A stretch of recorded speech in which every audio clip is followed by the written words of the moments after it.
پیدائش 12واں باب 1 سے 20 آیات تک۔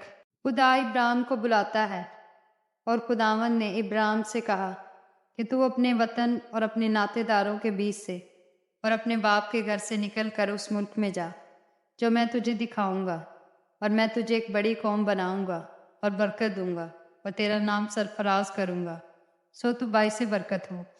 جو تجھے مبارک کہیں ان کو میں برکت دوں گا، اور جو تجھ پر لعنت کریں اس پر میں لعنت کروں گا، اور زمین کے سب قبیلے تیرے وسیلے سے برکت پائیں گے۔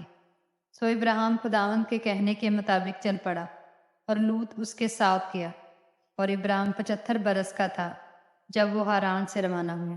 اور ابراہیم نے اپنی بیوی ساری اور اپنے بھتیجے لوط کو اور سب مال کو جو انہوں نے جمع کیا تھا اور ان آدمیوں کو جو ان کو ہاران میں مل گئے تھے ساتھ لیا، اور وہ ملک کنعان کو روانہ ہوئے اور ملک کنعان میں آئے۔ اور ابراہیم اس ملک میں سے گزرتا ہوا مقام سکم میں مورا کے بلو تک پہنچا۔ اس وقت ملک میں کنعانی رہتے تھے۔ تب خداوند نے ابراہیم کو دکھائی دے کر کہا کہ یہی ملک میں تیری نسل کو دوں گا، اور اس نے وہاں خداوند کے لیے جو اسے دکھائی دیا تھا ایک قربان گاہ بنائی، اور وہاں سے کوچ کر کے اس پہاڑ کی طرف گیا جو بیتیل کے مشرق میں ہے، اور اپنا ڈیرا ایسا لگایا کہ بیتیل مغرب میں اور ایل مشرق میں پڑا، اور وہاں اس نے خداوند کے لیے قربان گاہ بنائی اور خداوند سے دعا کی۔ اور ابراہیم سفر کرتا کرتا جنوب کی طرف بڑھ گیا۔ ابراہیم مصر میں اور اس ملک میں کال پڑا، اور ابراہیم مصر کو گیا کہ وہاں ٹکا رہے، کیونکہ ملک میں سخت کال تھا۔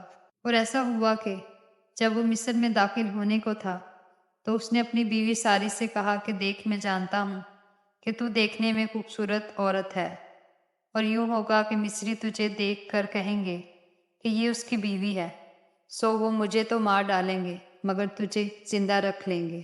سو تو یہ کہہ دینا کہ میں اس کی بہن ہوں، تاکہ تیرے سبب سے میری خیر ہو اور میری جان تیری بدولت بچی رہے۔ اور یوں ہوا کہ جب ابراہیم مصر میں آیا تو مصریوں نے اس عورت کو دیکھا کہ وہ نہایت خوبصورت ہے، اور فرعون کے امراء نے اسے دیکھ کر فرعون کے حضور میں اس کی تعریف کی، اور وہ عورت فرعون کے گھر میں پہنچائی گئی۔ اور اس نے اس کی خاطر ابراہیم پر احسان کیا، اور بھیڑ بکریاں اور گائے بیل اور گدھے اور غلام اور لونڈیاں اور گدیاں اور اونٹ اس کے پاس ہو گئے۔ پر خداوند نے فرعون اور اس کے خاندان پر ابراہیم کی بیوی ساری کے سبب سے بڑی بڑی بلائیں نازل کی۔ تب فرعون نے ابراہیم کو بلا کر اس سے کہا کہ تو نے مجھ سے یہ کیا کیا؟ تو نے مجھے کیوں نہ بتایا کہ یہ تیری بیوی ہے؟ تو نے یہ کیوں کہا کہ وہ میری بہن ہے؟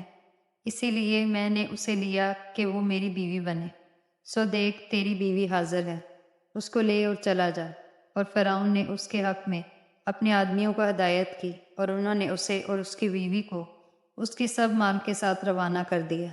کلام کے وسیلہ سے خداوند آپ کو برکت دے، آمین۔